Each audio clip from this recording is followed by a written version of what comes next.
Welcome to the Online Success Journey podcast, your opportunity to discover and learn from entrepreneurs like yourself. This is not your typical podcast, but a place where you can get the real story and find out how real people encounter speed bumps and detours, but journey through to find success. Now here's your host for the Online Success Journey podcast, Patience. The Online Success Journey continues with episode 350. Every guest shares the path that took them to success. So you'll want to subscribe right now and ensure you'll never miss a journey. I post one journey each week and I would love for you to join me. Today we have Jennifer Arthurton, a coach, a podcast host, author, speaker, and the founder of oldchicksknowshit.com. Hello, Jennifer. Hi, how are you? I'm fine, thank you. My audience are excited to hear your story. Just start by telling us one thing we are going to learn from you today that will help us on our journey to success. Yeah, so basically my story is about the power of reinvention, that you can start over at any time. Can't wait to hear more about that. Let's get started with the basics. Can you tell my audience a little bit about your background, what you did before you started your own business? So I had a long career in corporate marketing with a large global company. And so it was like almost 30 years that I was doing that. So, I rose through the ranks of the company, got to executive level position. And then what happened was in the year leading up to my 50th birthday, I found myself divorced, unemployed, an empty nester because my daughter had moved away to school, and I was bedridden with a stress-related illness. So, my life was telling me in no uncertain terms that the way I was living it was not sustainable for me, and that I had to make some decisions about how I wanted to show up in my life and what I wanted to change. And that led to me basically reinventing myself and reinventing my life from the ground up. Wow, what a background, Jennifer. As you mentioned that at 50 you reinvented, others they will think, oh, that is too old. Maybe I should just get a little job and just stick to that. Yeah. Okay, wow. But why do you do what you do? Well, it's just like you said, actually, when I found myself in that place, I had the same mindset where, I was like, I'm 50, I'm too old, this is the end of my life, basically. And, after feeling sorry for myself for a little while, I realized that, I still have so much more that I want to do and so much more that I want to give in my life. And one of the things, was when I started to look for inspiration for, okay, where are other women who have started over at the age of 50? Like, what did they do? How did they get there? Like, I looked around and I really didn't see too much. Like, if you look at, the way women in their 50s and 60s are portrayed in mainstream media, it's kind of depressing, actually, right? And so I started really doing research and, searching out women who had recreated their lives, in midlife. And then I realized, as I started sharing my story, other women were seeing themselves in my story and saying, yes, I feel the same way. I want to do something different. I don't know what it is, but I know there's something more for me. And as I started, sharing the stories, I decided I needed to share other women's stories as inspiration for women who are feeling stuck about what to do in their next chapter. Let's put man aside. How do you know you are successful? Oh, what a great question. I have, in this chapter of my life, I have redefined success very differently than I used to. In my corporate life, it was about, how much money I made, my title, my position in the company, all of those types of things. Now, my idea of success is really about being fulfilled and passionate about my life. Like, if I wake up and I'm happy doing what I'm doing and I feel like I'm fueling my passion, then that to me is the definition of success. And then, the other stuff comes after that, right? The money follows. Yes, of course. Tell us why middle life is the most powerful point in a woman's life. So, for most women, and myself included, we are very, very busy doing things for others, right? We are, being good daughters, being good mothers, friends, sisters, focusing on our careers. And basically what happens is we put ourselves last on our list. And often what happens is we become very disconnected from ourselves.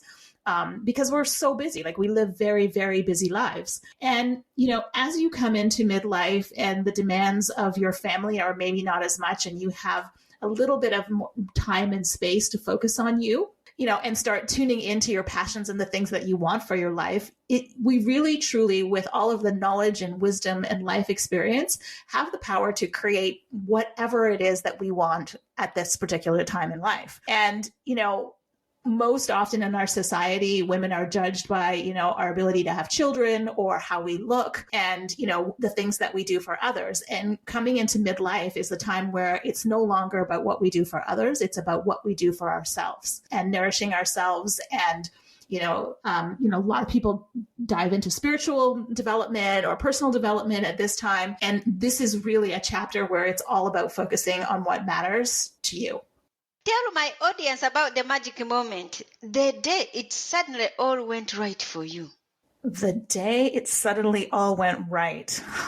That's a great question. So I don't think there was a specific date or it was one specific point in time, but it was when I got to the place where I recognized that, all of the, the stuff in my life that was ending, like my career, my, being an active mother, my marriage and things like that. Things really shifted was when I began to see those things as a gift, as an opportunity, because midlife is all about, I call it the gateway to authenticity, and anything that's not serving you will start to feel really uncomfortable. And eventually, it will leave your life. And so when I started to recognize these things, not as a loss, but as a gift and an opportunity, is when everything shifted for me, because from that point forward, I could see possibility and potential as opposed to just loss. What have you learned from business as a whole? Business has taught me so much about everything. I mean, and yes, there's the technical aspects of running a business, but really what business has done is taught me a lot about myself. One of the things that they say is, the greatest path to personal development is to start a business, because it really shows you who you are and what you're made of. As you're in the path of starting and growing your business. Tell us how to get unstuck and create your kick-ass next chapter. Yeah. So I have a process of 5 steps. And the very first step is about reconnecting with yourself. So as I mentioned, we are normally very, very busy and we don't make time. Like we put ourselves last on our list and we don't make time to get to know ourselves. And, I found myself, when all of the roles and identities that I had created in my life were taken away from me, I honestly didn't know who I was or what I wanted. And so the first step that I tell all of the women who come to me who are in that place of feeling stuck is to stop what you're doing and to carve out some time for yourself. So whether that be 5 minutes, 10 minutes, 30 minutes, whether it's, sitting in silence, going for a walk in nature, having a bubble bath, whatever that looks like for you, carve out some time to connect with yourself. Because most often when we're feeling stuck, we search for answers outside of ourselves. And at this point in our lives, the answers that we need and that we're looking for are actually inside us. So, when I was in my corporate career towards the end of it, like I would have this little niggling voice that would come up every once in a while that would say, is this it? Like I'd be in a boardroom meeting and I'd be looking around and I'd be thinking, is this what we work so hard for? Is this all there is? And I was starting to do that questioning, but like most busy people, I was like, okay, I have a job to do, and I would push it aside. But that indication right there, that questioning, was the first clue to there is something more, and I now need to explore that. So creating the time and space to get to know yourself. And often I recommend people to journal,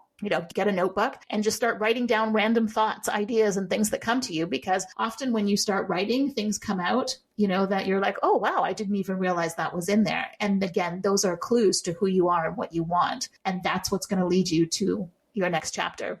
The second thing I say to people is to check your stories. So we all have stories about what we think we're capable of. They're picked up from our childhood or teachers or parents along the way, from our experiences. And then we put ourselves in a box like, I'm not good at math, or, I can't do this, or I can't do that. And chances are it's not true. It's maybe that you just haven't learned, or you haven't had the right experience with it. But there's pretty much nothing that we can't do if we put our mind to. And so we have to check our stories in order to get to some level of self-belief that we can do the thing that we want to do.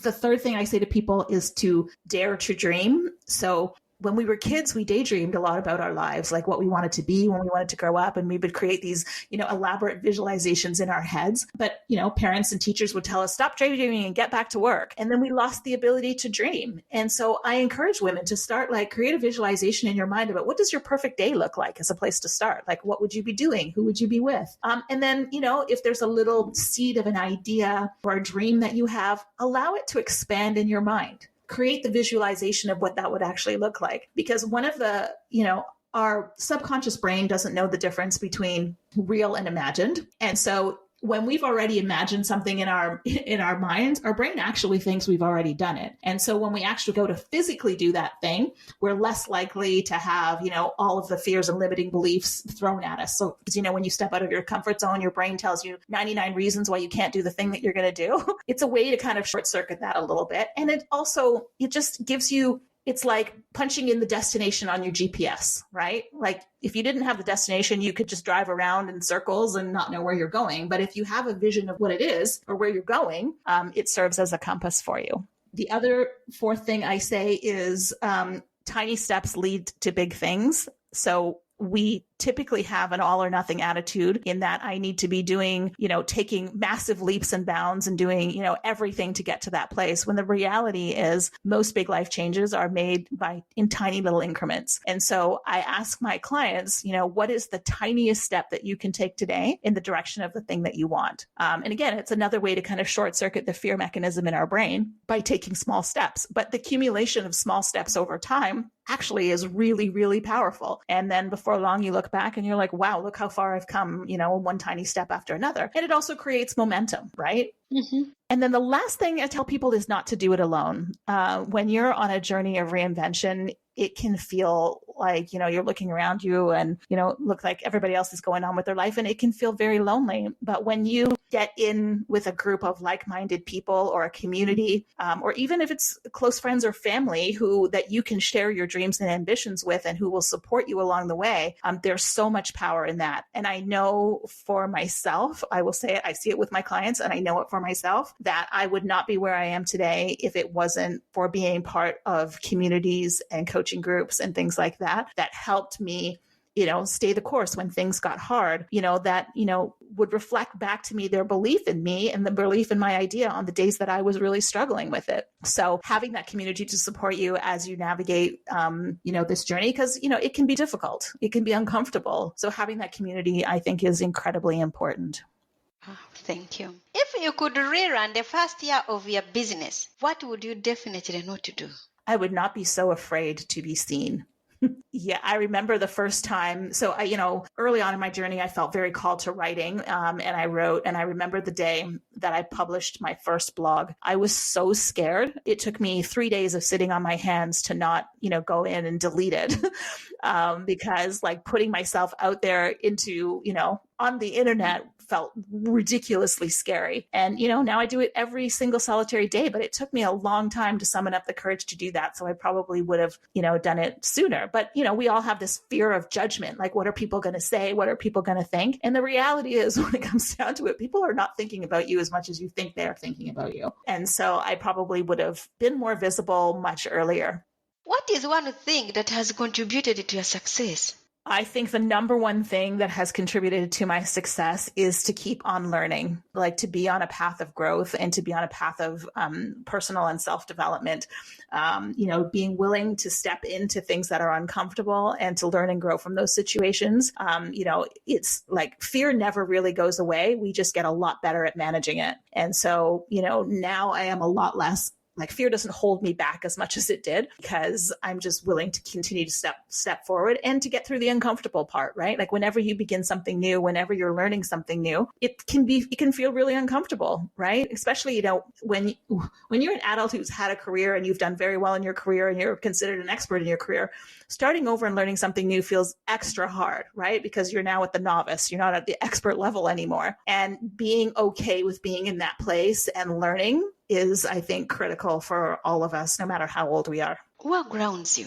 I have a very, very solid morning practice that includes meditation, journaling, usually like a walk in nature, or sometimes, for example, I'll go on my paddleboard in the lake. One of my non-negotiables now is the period of time in the morning that is all about me, where I can connect back to me, see what I need for that day, set my intentions, all of those types of things. Like having that time in the morning really is the anchor for my day. And it's what grounds me into how my day is going to flow. And it's also a time where I review like my intentions, I review my goals and my dreams. And again, it just sets me up in the mindset for success for the rest of the day. Earlier on, you touched on you being in the community and having mentors and coaches. Mm-hmm. What is the most valuable thing your mentors or your community has told you?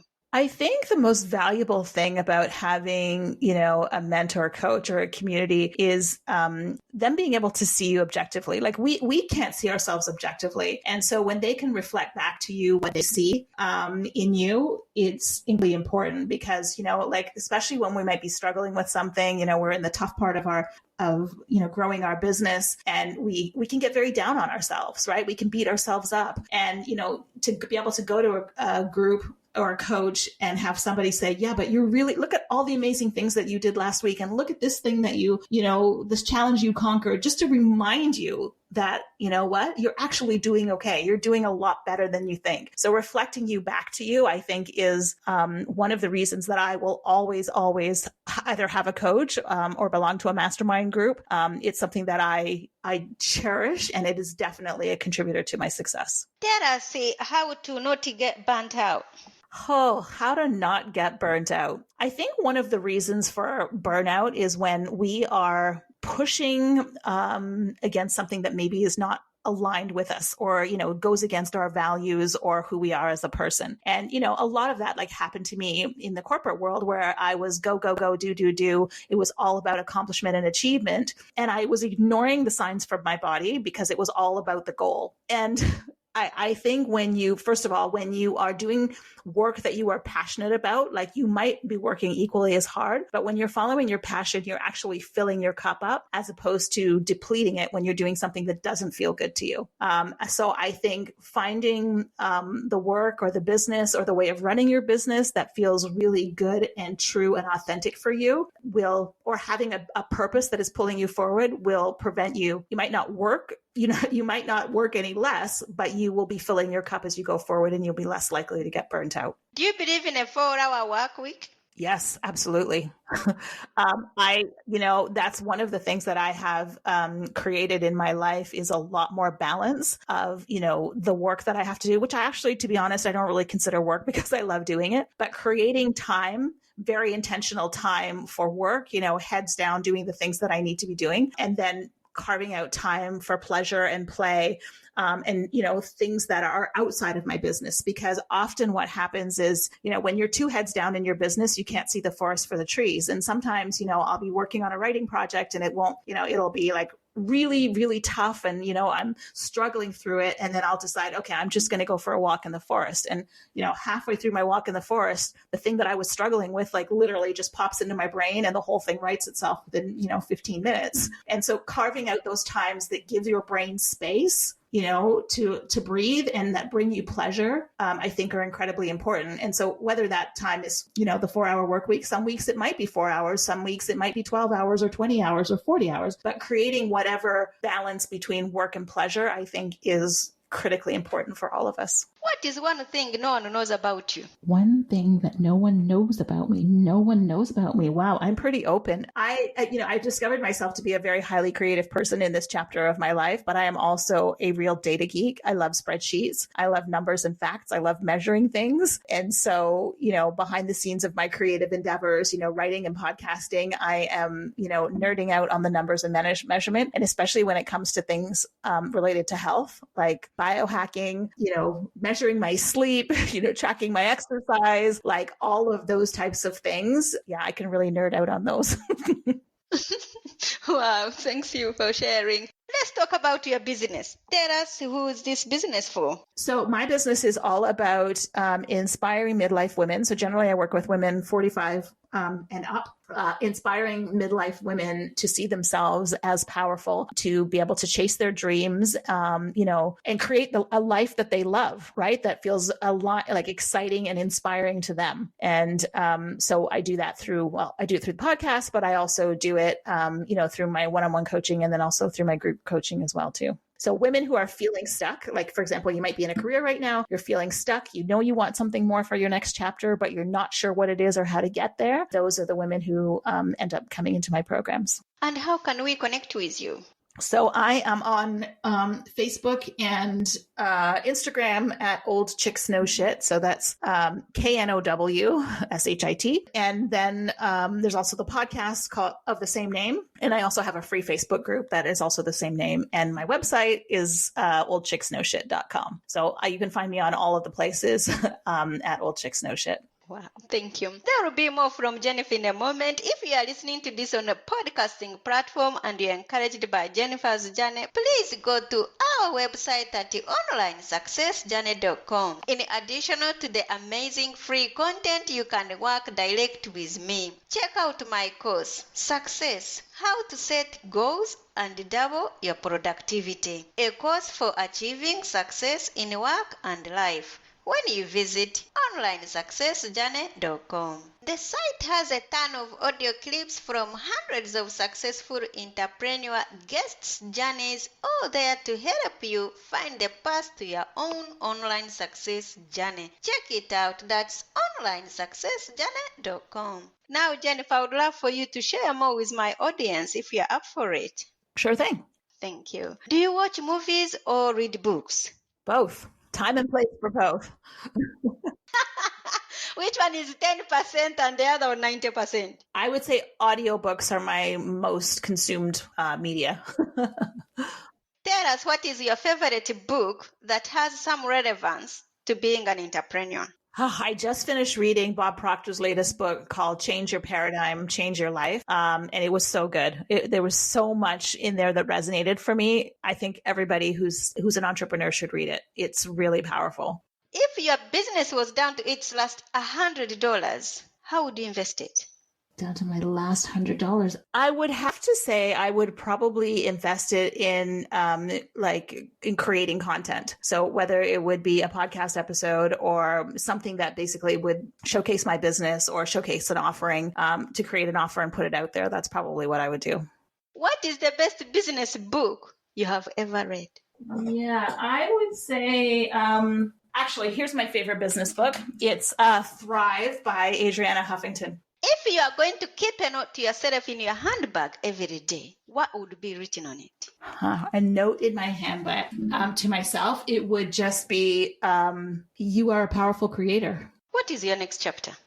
Oh, I am not done with this one yet, but my next chapter involves a book, maybe potentially another podcast, and definitely more on stage speaking for sure. Do you feel like you succeeded or like you're only on the way? Oh, I've succeeded. Absolutely succeeded. Will you ever stop? Nope. No, honestly, I've often said this, like, as long as I am taking breath, I will continue to grow and continue to contribute. So yes. Remind us how we can connect with you. So you can find me on all of the social media channels and my website at Old Chicks Know Shit. Jennifer, it's been great to have you to share your online success journey with us. Thank you so much for having me. You're welcome. Remember, success is a journey. Don't wait. Let's start the journey. Patience and Jennifer. This is not the end of the journey.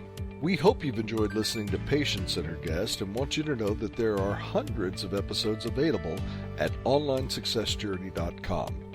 Patience would like to thank you for listening to the podcast, and she has a free gift for you on her website, including an audio compilation of her guests' best tips, uplifting stories, and even a bit of fun.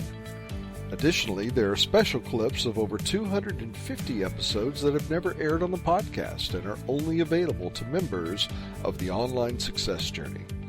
Check the website and click on Join Now to get free and instant access. Of course, you know that listening to the journeys of others helps us each chart our own path. So make sure you're subscribed on the favorite platform you have to be notified as each new interview is posted. There are so many ways to stay connected to the Online Success Journey and listen in. And if you're enjoying the podcast, we appreciate your help in telling others. One of the best ways to share the benefit you get is to rate and review the podcast at Apple Podcasts and other sites. We appreciate your help and your willingness to share the journey. One last thing. If you're feeling a bit lost or overwhelmed on your own journey, Patience can help. Check out our coaching sessions on how to set goals and double your productivity while you're at the website. Working with Patience is a great way to get back on the right path. On behalf of Patience, and until next time, thanks once more for listening. It is our hope that this podcast will guide you on your own online success journey.